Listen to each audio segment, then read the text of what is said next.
On our show, we have some really tough conversations. Sometimes that requires a little bit of liquid courage. That's why my go-to is Horseneck Double Barrel Bourbon. I want to thank Horseneck for being a sponsor of our show. And if you'd like to give Horseneck a shot, go to horseneck.com. And don't forget, use code UNFILTERED at checkout to get a special discount. On this episode, I've got Heather K. Margolis in the building. And she's not here to play nice. We're breaking down everything that's wrong with partner marketing today, from lazy campaigns in a box to NDF programs that reward the wrong people. This episode is a wake-up call for every supplier in the channel.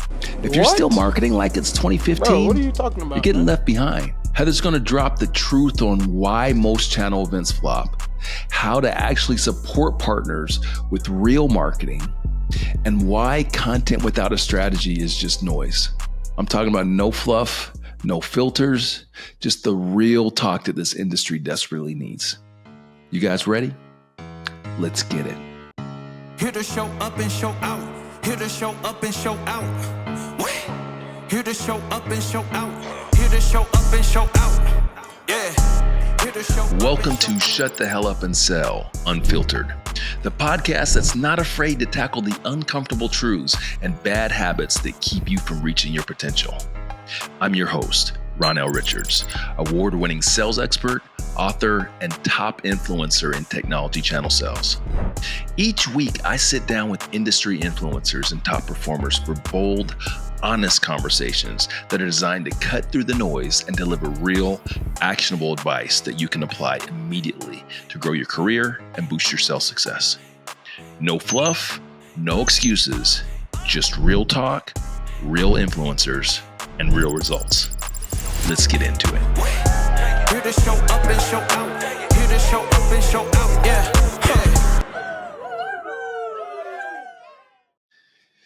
Welcome back to Shut the Hell Up and Sell Unfiltered. My name is Ronnell Richards, and on this journey, I'm your big brother. I'm the big brother of this family. And as always, your big brother has to come with some advice, some direction. Sometimes it's something that you don't want to hear, but you know that your big brother has only good intentions. So today I'm bringing your big sister on. we got HKM. I like calling you that because I love it. I like the initials. We got Heather K. Margolis on. And Heather, how are you feeling today? I feel great. I live in Boulder. It is gorgeous out and having a really good day. Already went to the gym. You and I both go to Lifetime. Little plug for Lifetime. Shout out to Lifetime. Can we get a sponsorship? I don't know how that fits into all this, but I'll take it. We've done at least 10 meetings from our lifetimes. I think so. At different times. Sometimes we're both there. Sometimes I'm there. Sometimes you're there. Yeah. But I love it. I think that it sets the right, I think for people that when we talk about that, it kind of, I don't know, it sets the right example, but in a different way. Like right now I'm on this kick where I'm just like over the sales bro guys like Andy Elliott. I fucking hate this guy. I'm sorry. That was too strong. We'll just say, I don't like annoying. I don't like the way he goes about his business.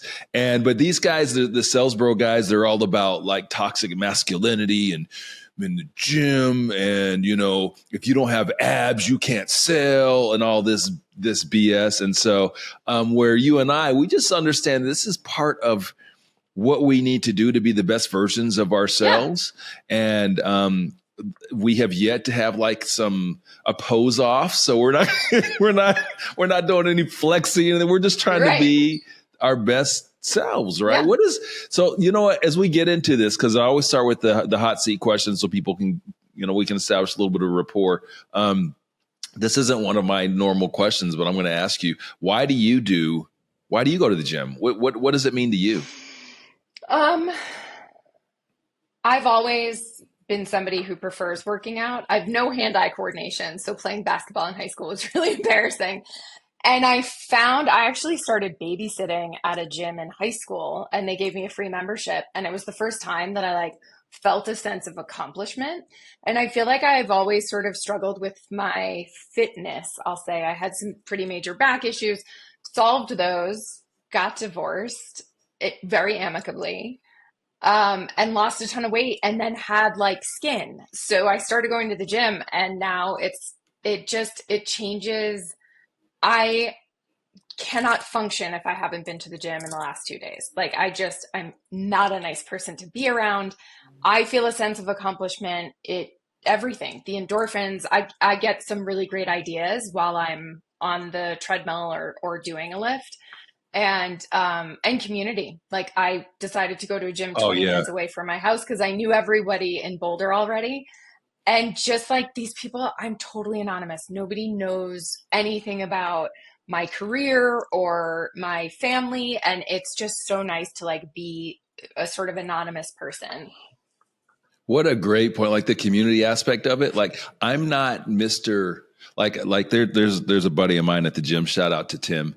I affectionately call Tim the mayor, right? Because Tim, he shakes everybody's hand, and I love it. It's good energy, right? Shakes everybody's hand, and everyone, Yeah. And I'm like, Tim, are you running for the mayor of the gym, bro? Like, stop pushing so hard. But anyway, How many reps have you gotten in since Tim was talking? Right? No, but all that said, like that's part of what. He's a good dude, and like he gives great energy in the gym. Loved him, but the point that I wanted to make is that whole community aspect that comes with with being a gym regular.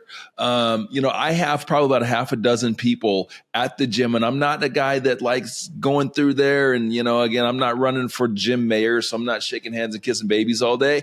But when you're there regularly, just working and part of your journey, you find that there are other people that they're doing the same things. And so you guys will you'll kind of congregate, and at some point, you get to know each other. And sometimes that happens over the course of months or years. Yeah. There's some people that I've seen in the gym for like 10 years, and now we finally kind of become friends. But the cool thing about that is you realize that these people, we all look at each other and maybe say, oh my God, who's this guy? Or what does she do? Or like, oh my God, he looks like an athlete. But you learn that we all go through shit. Yes. We're all just normal people trying to get through this journey. And this is part of it for us, like helping to deal with all the other shit that happens in life. I have this app on my phone called Welltory. Shout out to Welltory. Hopefully you guys can give me a sponsor. Like, anybody that wants to sponsor, just holler at your boy. Okay. But I have this app called Welltory where it tracks like all of my heart rate and all of that stuff, right? Yeah. And it tells me when my body is like the levels of stress that are in my body. And, it measures basically when you're sedentary stress and when you're working out and all that stuff. And sometimes I will look at this like, okay, you're going to get it real time, HKM. I will look at this and it will be like, this says right you're now, in the red. That are like 98% stress. Was very high, right? That's where I was at. At 6:00 yesterday, and I think to myself, I'm like, if I didn't do the things that I do from an exercise standpoint, yes, how bad would I be? Yes. Right? Yeah. Like that. So ladies and gentlemen, this isn't about. I'm not competing in anybody's bodybuilding competition. I'm just trying to fight the negative stressors that we all have in our life. So that's what it's like, what it is for me. And I know it is for you as well. But hey, I got to get into a couple other questions for you. All right. So you live in Boulder. So are you a team prime or not? Oh, the opening game 2 years ago when he first came here, I was driving home from the gym and I'm on 36 and I was like, what is going on? There were like 10 helicopters and just lights everywhere, and finally got home and realized the traffic was because of Coach Prime. Yeah. His nickname is Primetime, right? When he played football, it was because he was a showman. Like it wasn't about his game. It was about his mouth before and after the game.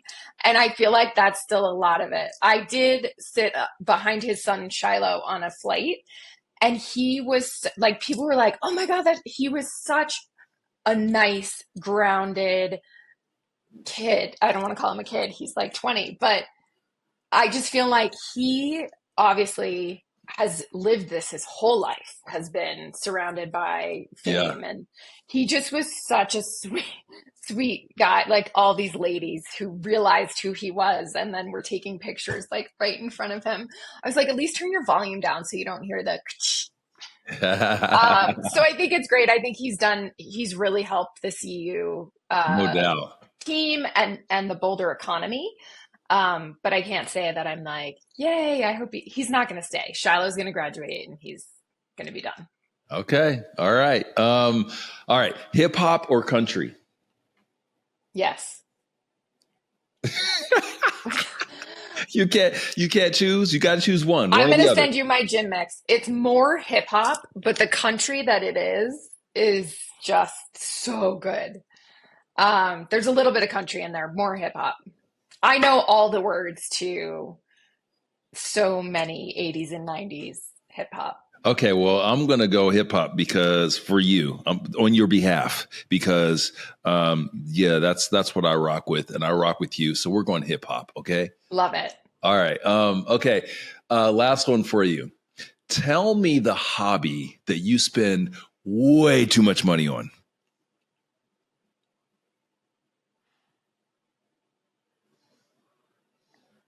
I don't have a hobby. I hike. That's not terribly expensive. Yeah. Sometimes I ski. I wouldn't say skiing is super, super expensive. My hobby that I spend way too much money on is self-care. Is what? Self-care? Self-care. Okay. Well, give me an example. Massages, facials, microneedling, Botox, my hair. Yeah.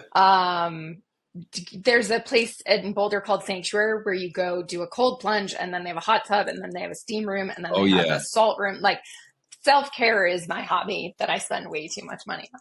Oh, I like that. I don't think, I don't think you can spend, well, I guess you can. I was going to say, I don't think you can spend too much on yourself, but you can. But you know what, if you're going to spend a whole lot of money on something, why not be an investment in your body and your self-care? So I like that. I rock with that. Okay. So of your self-care routine, if you could only do 3 things in a month, only 3, what would those 3 things be? Definitely massage, because you and I work out so much that's not even self-care. That's like mandatory or I'm not walking. 2, my hair. Shout out to Kelly Ford at Lifetime Spa. Kelly, can we get yes? Bomb. Shout out to Kelly. Love her. And then probably like some sort of facial something, whether it's a facial or microneedling or something. I'm fighting aging without. I refuse to ever do filler, but I'm fighting aging tooth and nail. Love it.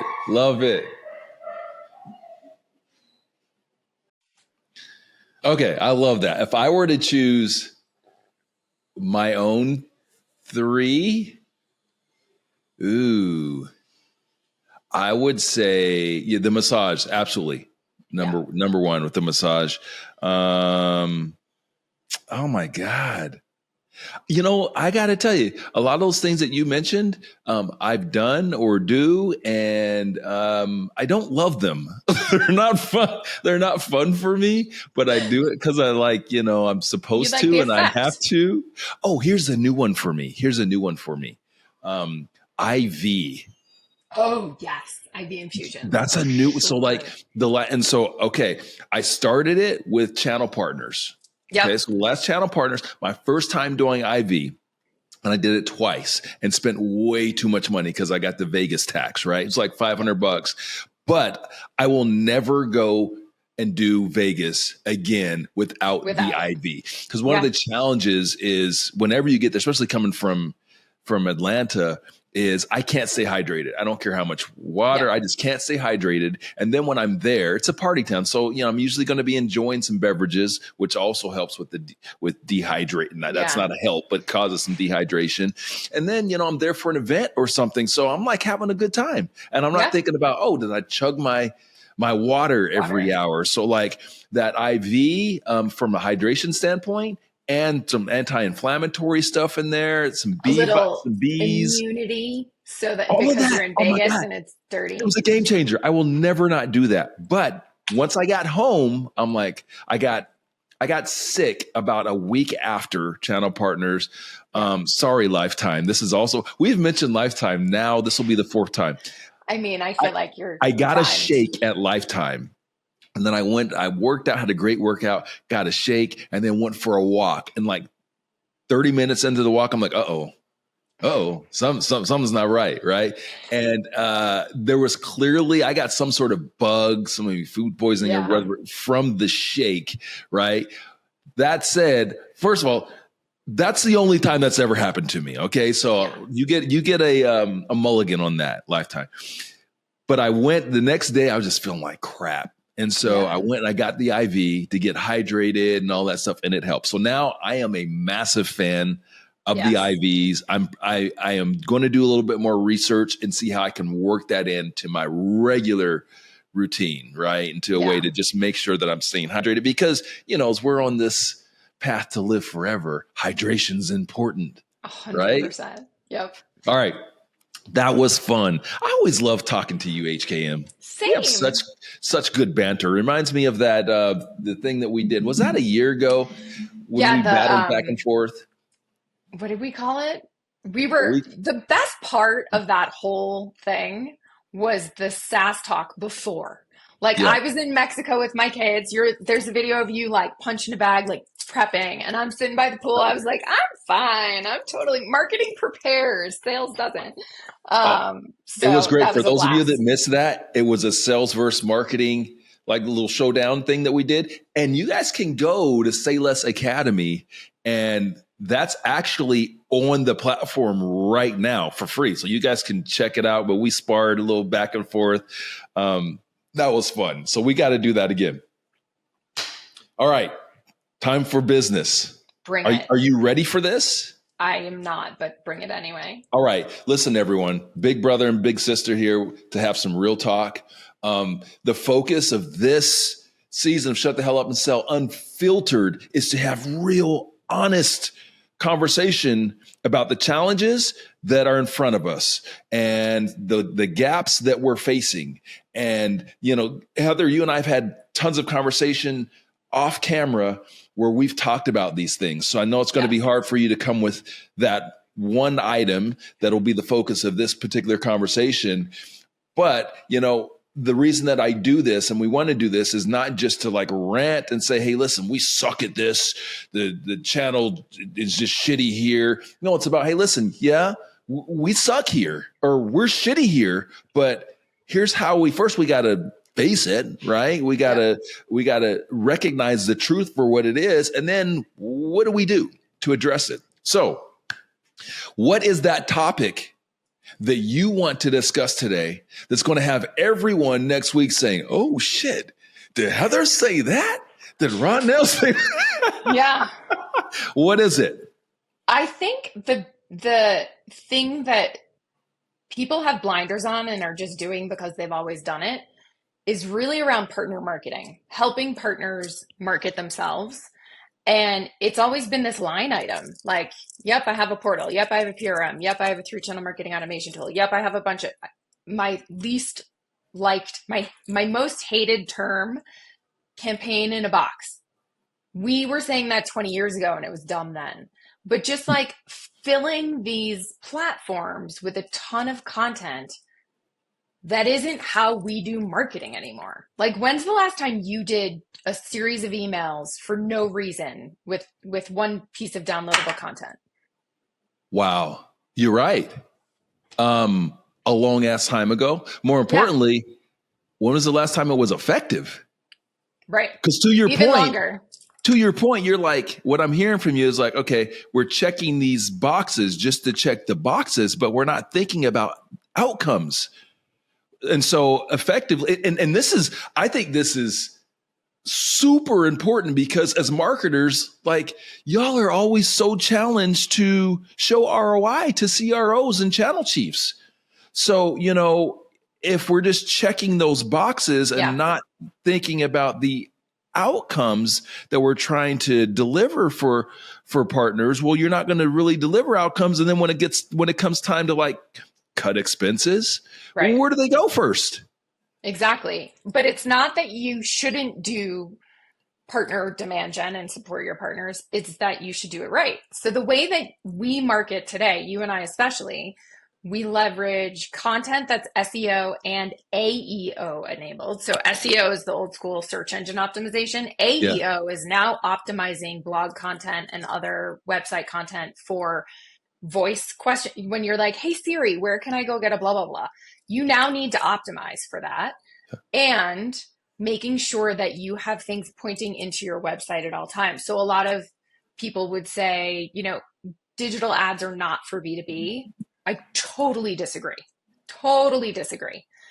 So helping your partners do Google ads, display ads, retargeting, if they serve more regional clients than Instagram and Facebook, definitely LinkedIn. Like there are so many things that you could switch out the money you used to spend on the emails and the events and switch on this more inbound strategy.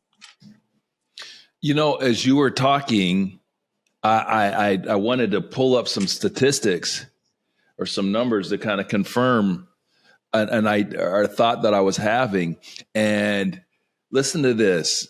It says that what I just found is ChatGPT this is some ChatGPT user statistics. And it says this surpassed 1 million users.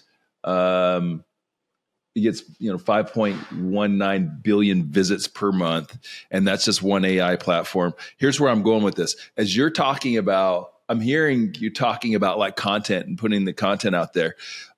These AI engines that people are starting to use and only will use even more, like these adoption rates are going to go through the roof. Where do you think the data comes from that feeds it? Totally. Yeah. So like, if you're not feeding the platform, your competitor is. Yes, 100%. So think about that. Like as you're creating your content, either your social content, or whatever online or internet-based content, like these AI engines right now is like, this is like the gold rush era. And the better you can position yourself and position your brand and position your companies with as much content as possible, what do you think it's going to feed these things? And so when your decision makers are going on there and they're searching for a topic that you're an expert in, well, guess what? You can be coming up in that. And that shit is free, Heather. Right. Okay, so bringing it back to the channel. So what I'm hearing from you is that suppliers, and we're speaking specifically about suppliers in the space, suppliers are largely, when they do have marketing, which let's be honest, there's a lot of them that don't. And when they do, they're giving them, sometimes they're giving them shit budgets to work with. But when they do, a lot of times they're checking those boxes. Yes. In the way that you had just mentioned. So like, tell me, how do they do it? How do they do it better? Better. Yeah. So one of the other problems with the way we used to do it is that then every one of your partners is putting something out there that's almost identical to each other. So Google and ChatGPT are like, wait, this is syndicated content. It's garbage. We're not going to look at it. And I almost guarantee the emails don't get through spam filters because they go out so many times from so many different people. The way to do it right is to either work with a consultant or do it on your own, where you are helping. Every PAM should get trained by you and me to help the partner create a custom piece of content using AI, move that over to a tool like SEMrush and make sure that it's optimized for Google, and then post that content and then get links into that content from social posts, from digital ads, from other strategic partnerships that they can feed each other's backlinks. It is the way we used to do inbound a long, long time ago, and just decided that it was too hard for partners to do. And yet we're spending hundreds of thousands of dollars on email campaign content and event campaign content that goes nowhere. So I would rather take that budget and spend it on my core partners that I know are going to do this right and help them and train the partner account manager to support this effort to create custom pieces of content that talk about some sort of thought leadership. The big misnomer is people are like, nobody's reading my blog content. I'm like, that's not what it's for. Thank you. It's not to get read. It's to get eyeballs into your website. And who cares if they read it or not, but they're not going to read it or find it if it's not using the correct keywords and key phrases for SEO and AEO. Oh, beautiful. And with content in general, people need to think more like that. Like, I tell folks when I do a webinar, like, hey, would I love it if a whole bunch of people showed up? Yep. But I don't care that much because that's not really the power in it. The power in it is the content that I'm creating and what I do with the content after that fact. Think about that, folks. Like everybody's out there doing, or they try to do webinar or podcast or whatever in our business because they think that's going to set them apart. Well, first of all, if you're going to do it, do something that's different. Number one, stop doing the same shit. Like everybody's doing the same damn shit. Do something that's different. Put your unique voice on it. But then take that content and leverage it intelligently. Oh, I know that sounds easier said than done. Well, that's why you get an expert like Heather to help you with it. You get an expert to do that. These are investments that, Heather, I'm just keeping it 100.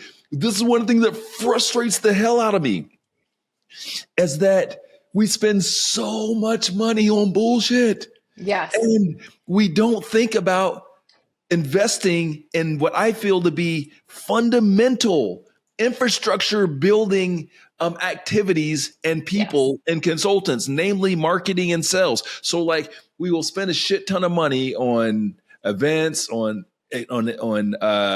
exhibiting at different events, at sending channel managers to different events. Yet we have no real plan for how to convert from it. We have no and that's your whole thing, like how to build that marketing infrastructure to actually get ROI on your dollars. One, but going back to that, I think our event like culture is way over the top, and there's a whole lot of bullshit there. And then the second part is I did. I'm not. Oh gosh, I'm trying to remember the name of the company. Shout out to David White and his team. They called me up. David called me up before Channel Partners, and he said, "Hey, Ronnell, can you do some training with our team to help them to better get better outcomes from it?" And so that's what I did. I gave them training, gave them some best practices so that they're getting the most out of these experiences and these events, which right now we do a shitty job at, right? So I want to ask you right now, as the marketer in the room, the way that we market today is we spend a lot of money on events. What do you think about that? It depends what you're trying to do. If you are a supplier trying to recruit new partners, I think it makes sense. Look at that. Look how you see how I'm looking at you. You see how I'm looking at you. You know, I'm looking at you like that because I see some politician coming out. HKM, you better come with it. Because I see a little I see like, well, it depends. It depends. It depends. I mean, my stepmother is a state senator, so I feel like maybe I've gotten very good at being diplomatic. I'm on a mission that at the end of this episode, there's going to be some people that are going to love the hell out of you. They're like, oh, HKM, love her. And then there are going to be some people that don't. They're going to be like, I'm out on her, which again is this is a marketing lesson for you folks. Always. If you sit right here where you're just kind of like, oh, playing it safe, you're never going to be successful. You have to, people either got to love you or they got to feel something. Yes. They got to feel something. All right. I'm sorry. I digress. Don't be sorry. So here's where I get a little less diplomatic. I think if you're helping your partners do events, that is a waste of money. Ooh. Either have those partners go to an event that already exists. You're not going to get people to yet another event, but figure out where your partner's customers are and put a bunch of those partners together and sponsor them to go to that event and do a cocktail reception or attend and just network. The big mistake I see companies making is, yeah, we'll use MDF to help a partner spin up their own half-day seminar or golf event, or that to me is a total waste of time because the partners aren't very good at getting butts in seats unless they already know them, right? So there has to be some sort of a draw to get the customers. I always call it shooting fish in a barrel. I only go to events where I am shooting fish in a barrel. You and I were just at Channel Partners.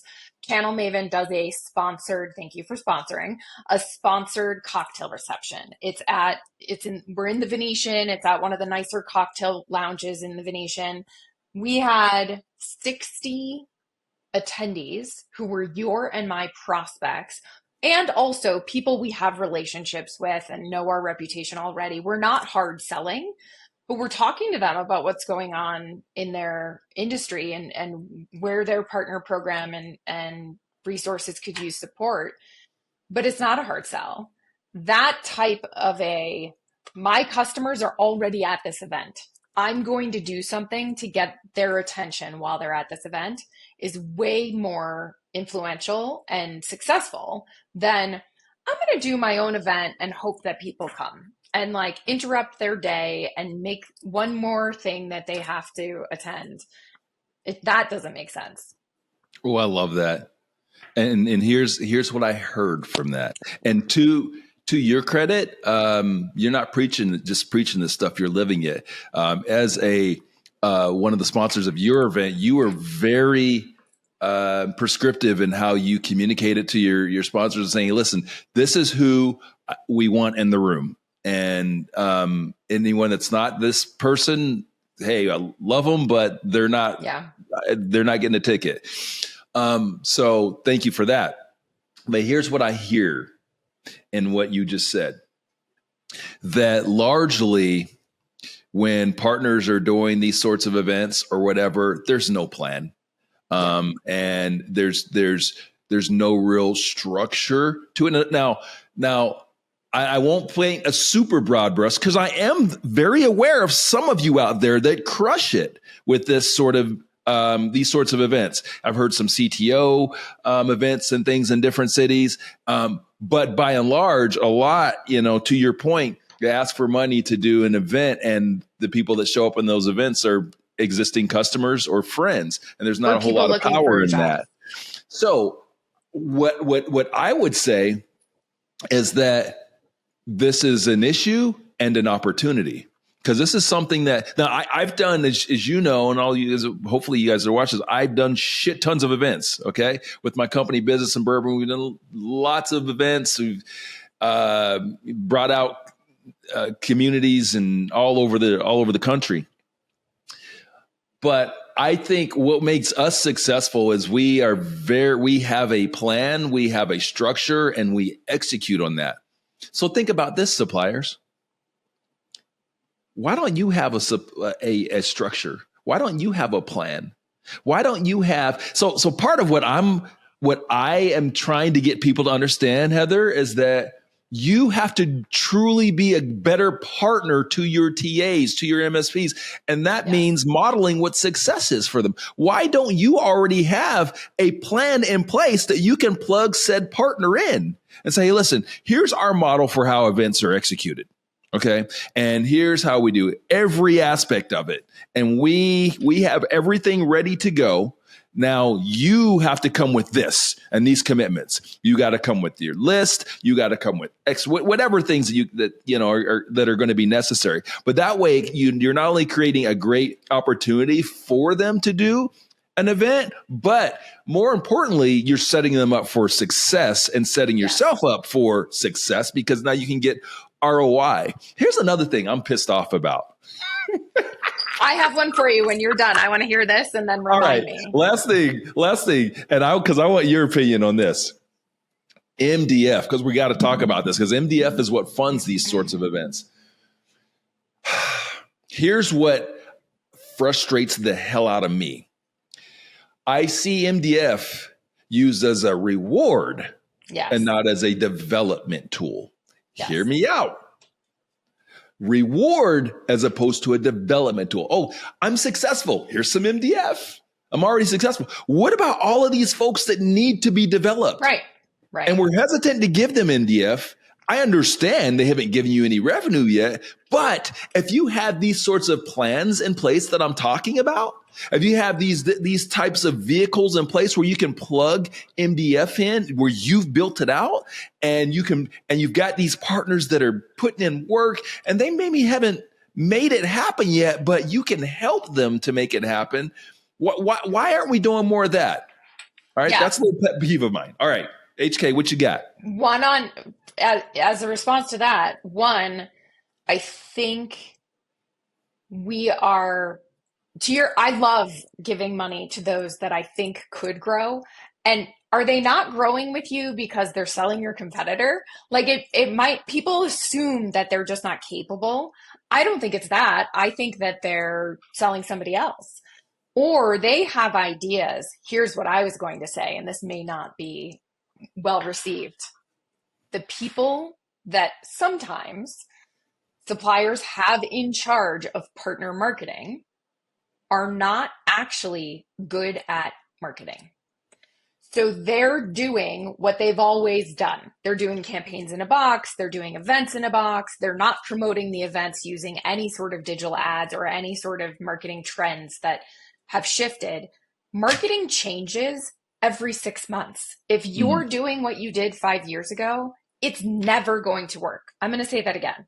If you're doing the type of marketing and helping your partners with the type of marketing that you did 5 years ago, it is not going to work. You have to involve digital advertising. You have to involve some sort of AI component into knowing your audience and speaking directly to your audience. Fun fact, we have an ad campaign going. It's on Instagram and TikTok. I was talking to someone I had just met, and we had exchanged phone numbers. Next thing you know, his TikTok had my ad run through it. I was like, oh, sorry about that. Like, it is working. It is I was at an event with a bunch of people. You can also do something called geo-fencing, which means you target specific events, mass events with tens of thousands or hundreds of thousands of people. You can help your partners ping every one of those phones with an ad. These are things that the person in charge of partner marketing has to understand. If your MDF approved activities are email campaigns or lunch and learns, it's not going to work. They could be a cog in the machine of demand gen, but it is not the only thing that they need to be doing. They have to have ads involved. They have to have SEO, AEO. They have to have dynamic content. They have to be doing video. They have to, even if it's just an avatar, like it doesn't have to be there. You and I are great on video. Not everybody is, but you can help your partners get a 30 or 45 second video spun up using AI and not having to use their face, just having an avatar for them. You know, Heather, a few years ago, and this wasn't, again, really a few years ago, I would tell people that, listen, you don't have to do video. You just need some sort of content out there. You don't have to do video, but, get content out there, because when people are searching for you and your brand, that's going to build credibility for your brand. Like when people are searching for you, they're looking for something that gives you credibility. And if they don't see anything, well, that says a lot. So you got to take control of your brand presence. Now, here in 2025, oh no, I'm 100% like, if you're not doing video, if you haven't done video, you are not only missing an opportunity, you're fucking up. 100%. Yeah. Like it's kind of like, think about it this way. This is just how things have changed. Think about it this way. Back in the day, you couldn't imagine not being, this is 20, 25 years ago. You couldn't imagine not being in the yellow pages. Right. Had to be there. It's just, this is baseline for being in business. If you're not in the yellow pages, you're not doing business. This is where we're at with video now. Totally. Because your search engines, all of that. I just did as a prep for a meeting that I had earlier. I went to ChatGPT and I said, hey, ChatGPT, here's this person's LinkedIn profile, and, and Google search them and give me a summary, give me a breakdown. You know what it brought in? It brought in a video. It brought in a video from this person, an interview this person did, as well as a whole bunch of other information. Video, it ranks, and you can speak to this way better than I can. It ranks so much higher in every single. Can you speak to that really quick? Because you're the expert. Yeah, I mean, yes, it gets people to feel like they know you a little bit better. And we are all so bombarded by information. And you and I also, like as entrepreneurs, I'm sure we're reading a lot of the same things. We're listening to a lot of the same podcasts. I do those things. I absorb information when I am in the car, in the shower, or at the gym. So I can't tell you how many times I'll be in the shower, I'll think of something and I'll yell, hey Siri, what's the blah, blah, blah? And she just turned on. What's the blah, blah, blah for whatever? And it says, I found a video. Would you like me to play it? And I say, yes, I would. Turn up the volume to max. And I am absorbing information constantly. That is what your prospects and customers are doing as well. And the only way they're going to find you is if you have enough video content out there. If you are on any sort of Instagram, LinkedIn, what have you, that algorithm is looking for different types of content. LinkedIn actually wants you to have static content that's an image with copy, have video content, and have just text. So you have to mix and match. If there's no video, you're not ranking. Like they're just not ranking you with your competitors. People keep saying to me, oh gosh, you're everywhere. Like I'm seeing you everywhere. It's because I am mastering the LinkedIn and Instagram algorithms so that my content is getting in front of the right people. And you have to help your partners do that. And as a partner marketing person, I had a partner marketing person ask me what SEO stood for. I was like, whoa. Like you have to be a marketing expert to be the person that makes decisions about how MDF gets spent, or your CFO should literally throw money out the window. I'll take it. I'll take the money. You don't throw it out. Don't throw it out. I'll take some of it too. So we have roughly in the neighborhood of 1,000-ish companies that are in the channel ecosystem as suppliers or supplier adjacent. They have all varying different sizes of company, different marketing budgets. And so I would like to kind of put a cap on this conversation by getting your advice. And let's start with like just that smallest sort of company that's getting into the space. What is that marketing tech stack that they need, your non-negotiables, and maybe a little bit about the philosophy on how they should do marketing? So this is with partners, not comms too. Correct. Yes. Thank you for clarifying that. With partners. With partners. We used to say through partners, but then it sounded like you were like spearing them. So I now say with. I would say there has to be some sort of a portal or PRM so that resources can be cataloged in the right place and easy to find. And you have to have deal reg. Like there's no point in helping partners with sales and marketing if they can't register their deal and feel protected. Mm-hmm. The next thing I would say is some sort of MDF platform where they can pick and choose the different services they want to use, even if you're not. Ooh, I like that. Providing them with the funds, they should have access to who you deem approved and I love that. Worthy. I love that. This isn't tech stack, but a must-have because it's the one-to-many. So even if there are partners that you are not deeming worthy of getting marketing dollars or support, you have to train them. Yep. Sales training, marketing training, it should be open to all of their team. The saying that I always love is, what if we train them and they leave? What if you don't train them and they stay? Mm-hmm. like to have the masses of partners saying your name over and over again in the wrong room or to the wrong role or to the wrong person. You have to train them what an ICP, ideal customer profile, is. You have to train them how to target those people. You have to train them where those people are hanging out. We talk about digital watering holes. Where are the partners' prospects and your prospects hanging out? So training, not part of the tech stack, but should be there. And then, I don't want this to sound self-serving, whether you do it with us or you do it with somebody else. We have put together an AI automation that does content and video and social posts and all of the things custom to each partner. Yeah. It's not rocket science. The good news is what used to cost $10,000 a month, you can get down to $2,500 a month. So you have to enable the partners to understand AI. And if they're saying, oh, I don't need AI, that's not what I need. I asked ChatGPT to write me a blog post about telecommunications and it was terrible. Yeah, you have to learn how to prompt the AI as well.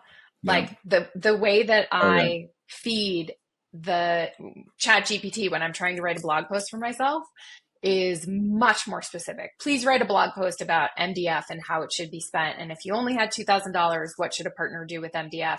And how can you better enable your partners? And write it in the tone of Ryan Reynolds from Deadpool 1 without all the F-bombs. Like that is my prompt. Or do it with F-bombs if that's your thing. Or with the F-bombs. Yeah. That was awesome. I love that. And the self-serving thing. Listen, I have no problem with the self-serving. This is my platform. I'm the best at what I do. You are.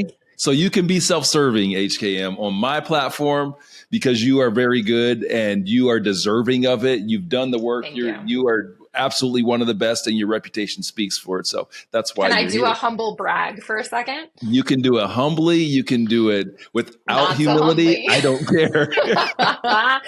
So there's a business coach out there named Alex Hormozy. He and his wife, Layla, own a company called acquisition.com. And they are like in your face. Like, if you're not doing this, you're not really an entrepreneur. You shouldn't be doing it. Like I read both books, the $100 million leads and $100 million offers, and rewrote them for myself. And then I got invited to come to a 2-day workshop, and they have to approve you. You have to go through a process. So I'm getting approved. The workshop was amazing. Just do it.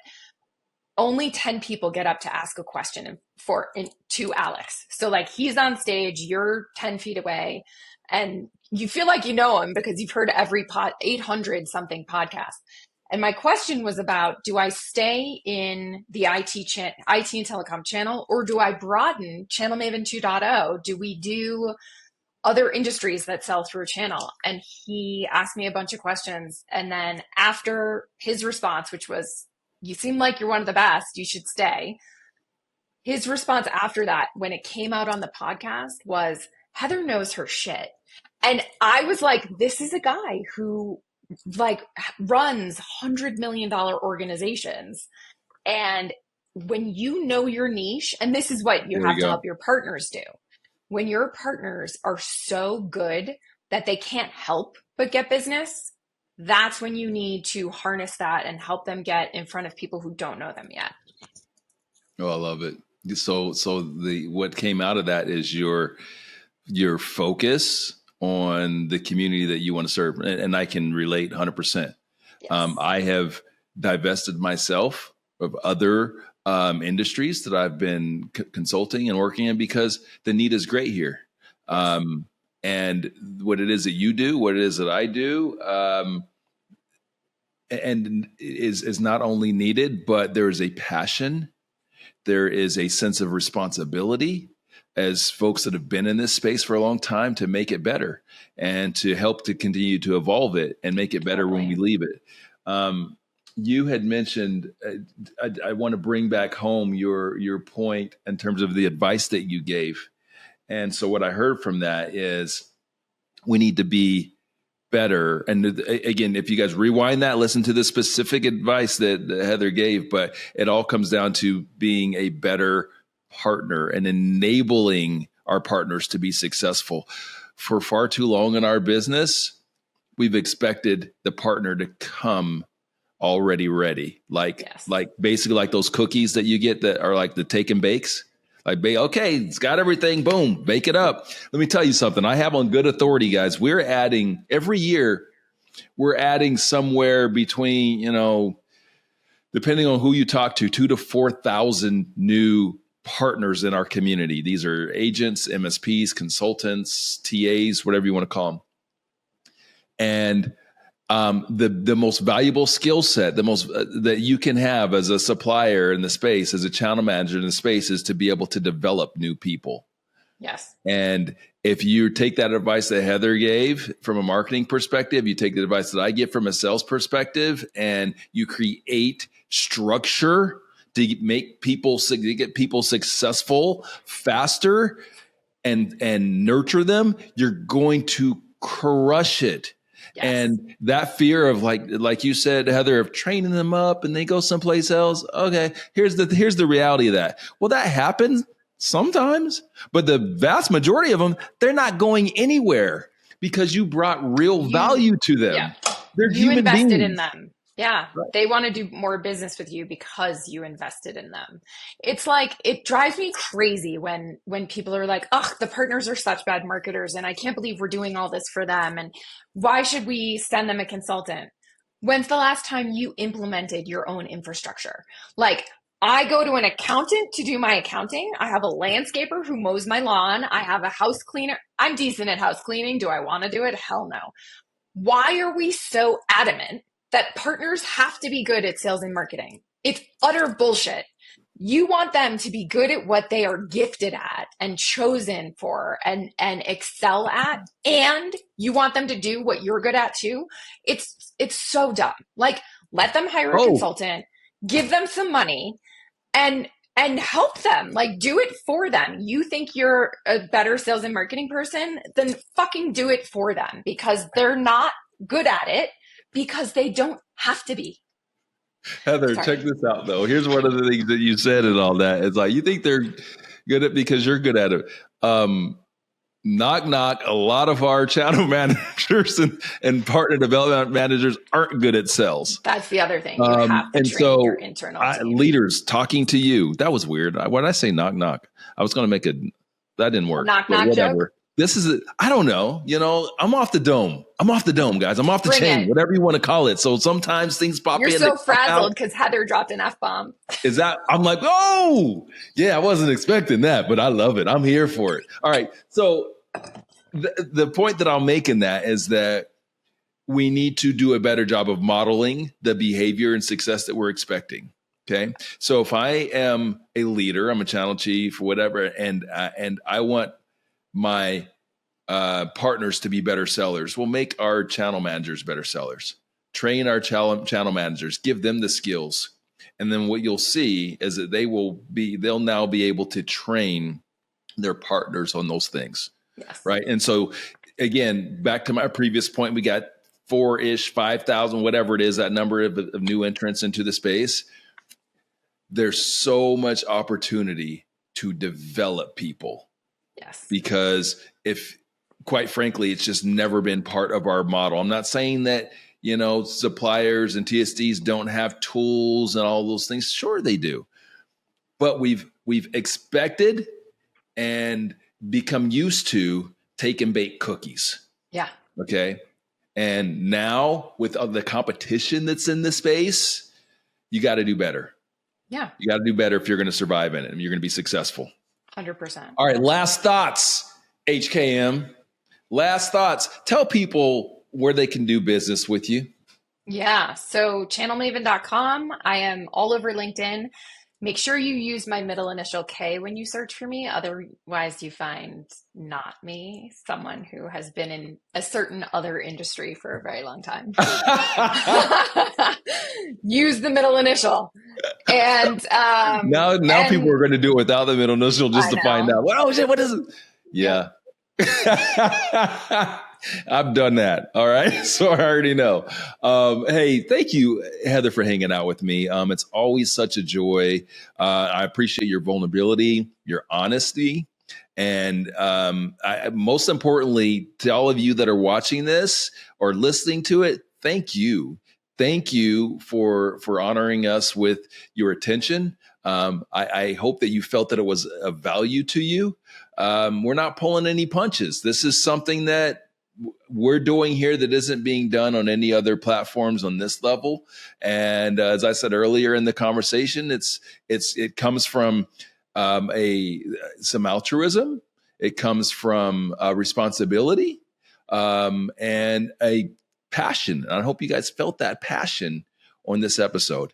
Hey, make sure that you like, subscribe, share, tell everyone in the industry to listen to this, to watch this, because this is going to be must see every single week. And you don't want to be the one that people are saying, hey, did you hear what happened? No, because you already know. You'll be ahead of the game.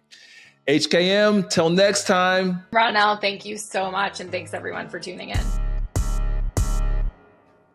Thanks for tuning in to Shut the Hell Up and Sell Unfiltered. If you found today's conversation valuable, make sure you subscribe, rate, and review the show. For more resources, including gap assessments, custom sales consulting, or online courses designed to take your sales game to the next level, visit me at ronnellrichards.com or head over to sayless.academy. Until next time, remember, stop talking, start listening, and shut the hell up and sell. Here to show up and show out.